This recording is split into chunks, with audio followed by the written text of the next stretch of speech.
Motion and measurement of distances.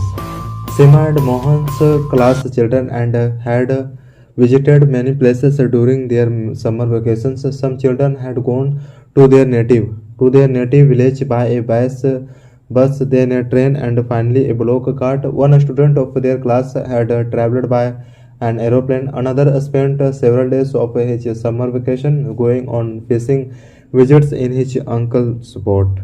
After that, the teacher asked them to read newspaper articles that mentioned about small wheeled vehicles that traveled on the soil of Mars and made some experiments. These vehicles were taken on the soil of Mars by a spacecraft.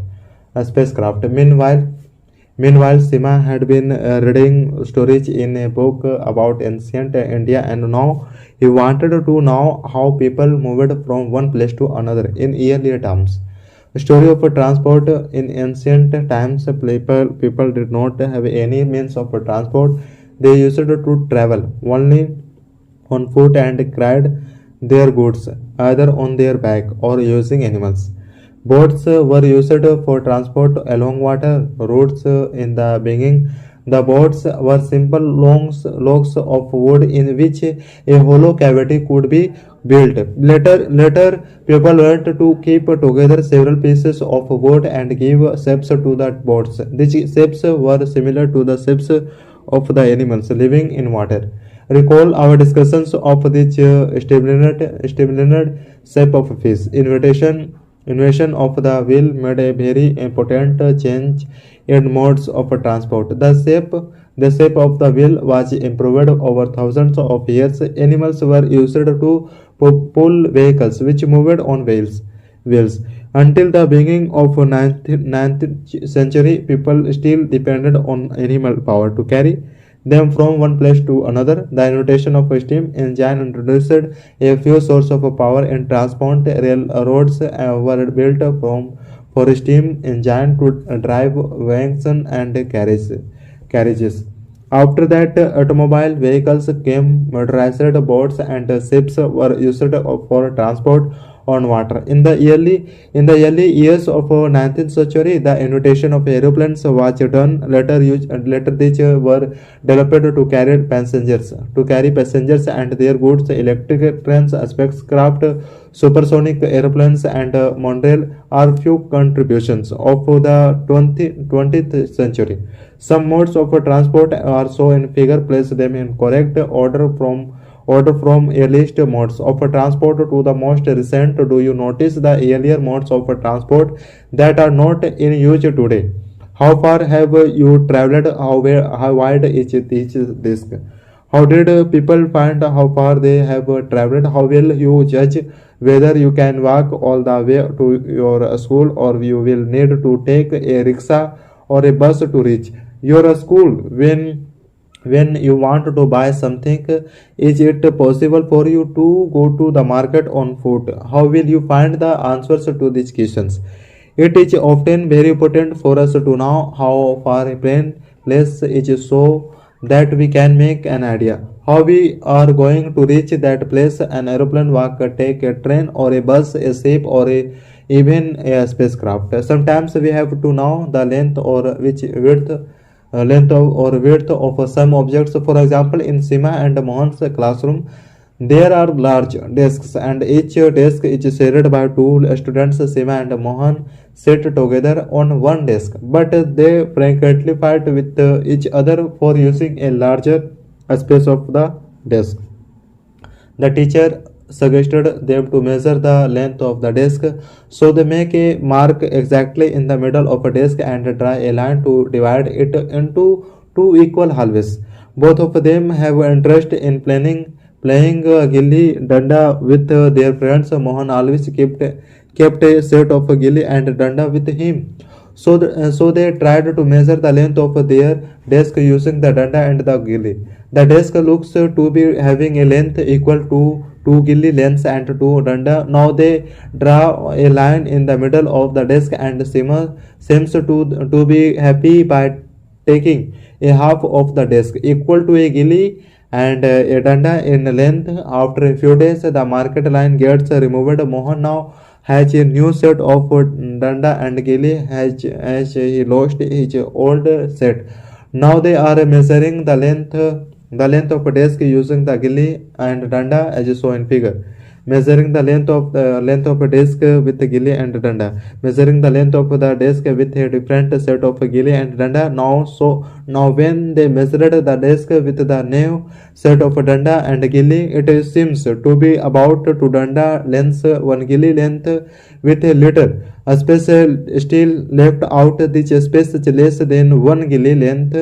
Now what to do?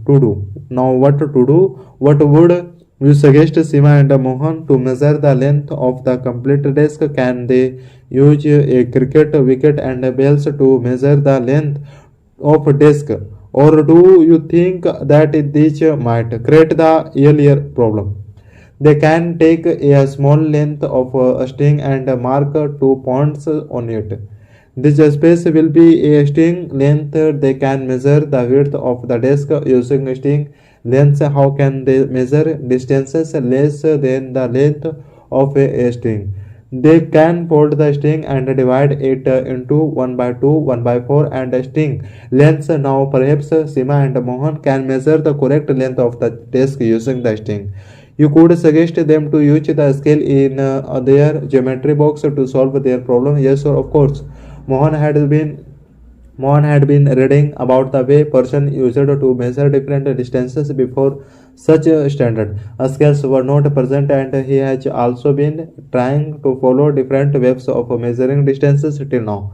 There are several occasions when we have to measure lengths and distances. The tailor needs to measure the length of the cloth to find if it is sufficient to stitch a kurta. A carpenter needs to measure the width and height of a cupboard to find how much wood he would require to build its door. The farmer has to know the length and breadth of each land to buy enough seeds to sow and to know how much water would be required for each crops. Assume you are asked how tall you are, then you are asked to tell the length of a straight line equal to the top of your head to the heel of your feet. How long is this building? How wide is this desk? How far is it from Kolkata to Mumbai? How far away is the moon from the earth? All these questions have one thing in common. They all are related to a distance between two places. The two places may be near like the two ends of a desk or they may be far away like Kolkata and Mumbai. Let us do some measurements to look at what correctly we need to do when we measure lengths or distances. Some measurements. Activity 1. You can do this activity in group one by one.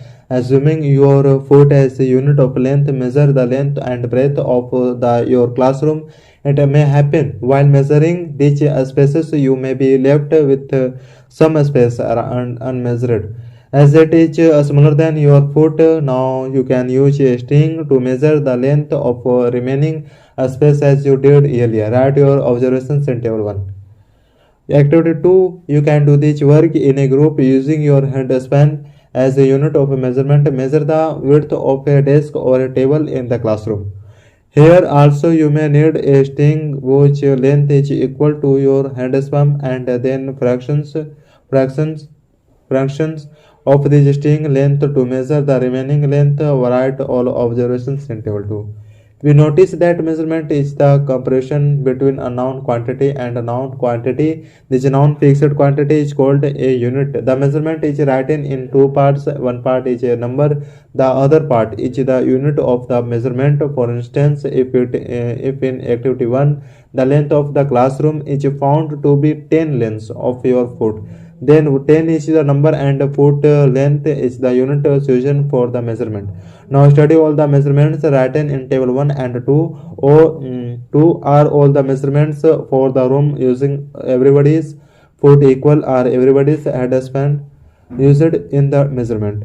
Of width of the table equal. The results could be different because the length of your handspan may be different from your friend's handspan. Similarly, the length of your foot may be slightly different from other students. Therefore, when you tell your measurement to another people using your length of foot or handspan as a unit, they will not understand the actual length because they don't know the length of your foot or handspan. Therefore, we require some standard units of measurement that do not change from person to person. Standard units of measurements long ago: the length of a foot, the width of a finger, and the distance of one step. All these units of measurement were commonly used to measure various distances. A cubit, as the length from the elbow to the finger tips, was used in earlier Egypt. In earlier Egypt and was also recognized as a unit of length in other portion of the world. Persons also used the foot as a unit of measurement in many parts of the world. The length of the foot used varied slightly from region to region. People measured a yard of by by the distance between the end of the and outstretched and their chain. The Romans measured length with their paper pace or steps. In ancient India, a small length were measured by an angular finger or metal fist every. Even today, we can observe flower sellers using their forearm as a unit of length for selling grasslands in several towns of India. Several such kind of body parts continue to be in use as a unit of length when convenient. We know that everyone's body could be of a slightly different size. These must have caused errors in measurement. In 1790, the French made a standard unit of measurement called the metric system. For the sake of similarity in unit of measurement, scientists from the whole world have accepted a set of standard units of measurement. The system of units today used in known as the International System of Units (SI units). The SI unit of length is meter. A meter scale and 50 centimeter scale is shown in figure, which is found in your geometry box. Each meter is divided into 100 equal fractions called centimeter cm. Each centimeter is further divided into 10 equal divisions called milliliter mm. Thus, for measuring large distances, meter is not a convenient unit. For larger distances, we use a larger unit of length which is called kilometer. Now we can repeat all our measurement operations done earlier using a standard scale and measure all lengths in SI units. Before we do that, we do need to know the right way of measuring lengths and distances. Correct measurement of length. In our daily life, we use different types of measuring devices. A tailor uses a type, whereas a cloth merchant uses a meter rod for measuring the length. You must select a suitable device. For example, you cannot measure the girth of a tree or the size of your chest using a meter scale. Measuring tape is more convenient for this. For small measurements, such as the length of your pen, you can use a 50 centimeter scale from your geometry. For measuring length, we have to take the following care. Keep the scale in touch with the object along its length as shown in figure A. In some scales, the ends may be slightly broken. You may not be able to observe the zero mark clearly in such scales. In such cases, you should not take measurements from the zero mark of the scale. Beside zero mark, you can use any other full marks of the scale, say 1.0 centimeter. So after taking reading, you must subtract the reading of this mark from the reading at the other end. For instance, in figure B, the reading at one end is 1.0 centimeter and at the other end it is 30.3 centimeter. Therefore, the length of the object is 12.3 centimeter. 12.3 centimeter. Exact position of the eye on a scale is also important for taking measurement. Your eye must be in front of the point where The measurement is to be taken as shown in figure. Position is the exact position of the eye. Note that from position the reading is 7.5 centimeter. From positions X and Z, the readings may be different. Activity 3. Measure the height of your friend first by using hands span and then by using a meter scale. To do this, ask your friend to stand straight with his back against a wall. Make a mark on the wall exactly above his head. Now measure the distance from the floor to this mark on the wall. First with your hand span and then with a meter scale. Now ask all your friends to measure this length in a similar way. Write the observations in table 3. Study the results obtained by your all friends. The results in column 3 may vary as the length of the hand span varies from friend to friend. Look at the results in column 2 where the measurements are taken by a standard scale. The results obtained may be close to each other, but are they very exactly equal? If not, then find out the reasons of the difference because everybody is using the same scale and not different hand spans. Therefore, this small error could be in taking observations. In higher classes, we will read about the importance of handling and knowing such errors in measurement. Measuring the length of a curved line, we cannot use directly a meter scale to measure the length of a curved line. We can use a yarn to measure the length of a curved line.